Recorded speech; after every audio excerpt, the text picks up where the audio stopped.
The bottom line message is influenza is here now, it's here every season, and influenza will be here in the future as a pandemic. So this is all the more reason why we have to address our prevention of influenza through our vaccine programs. As we've learned with the COVID-19 pandemic, we can put into place a lot of what we call non-pharmaceutical interventions, distancing, masking, and so forth, and we've seen the real challenges with those.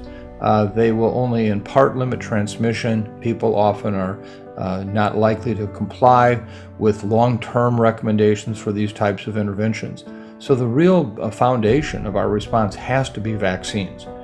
And right now we have vaccines for influenza, but we understand and recognize the inadequacy of these vaccines in terms of widespread availability quickly. We also understand that their protection may be limited. So this is all the more reason also why we have to really focus on how to improve these vaccines to make them pandemic ready whenever that next influenza pandemic occurs. If we're really going to attack a pandemic head-on and limit its impact around the world, not just in some countries, it's going to require all countries have access to these vaccines. Now, in an ideal world, we would actually pre-vaccinate the world with broadly protective vaccines that might even stop the next pandemic from even emerging because its inability to infect enough humans to sustain itself. But if that were not the case, and we did in fact have to respond to an influenza pandemic with vaccines, can we do it quickly?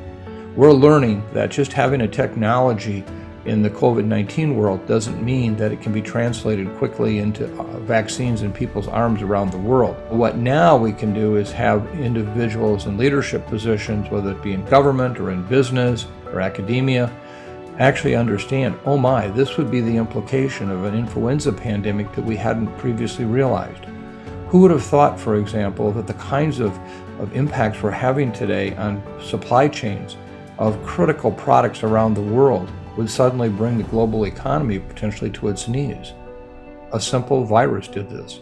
And so now we can understand, what if that same simple virus turns out to actually be an influenza virus? And so I think that we have a new understanding, a new awakening as to why pandemic preparedness is so critical. And I think that this is why we will see influenza vaccine preparedness take on a whole new priority that we hadn't seen before.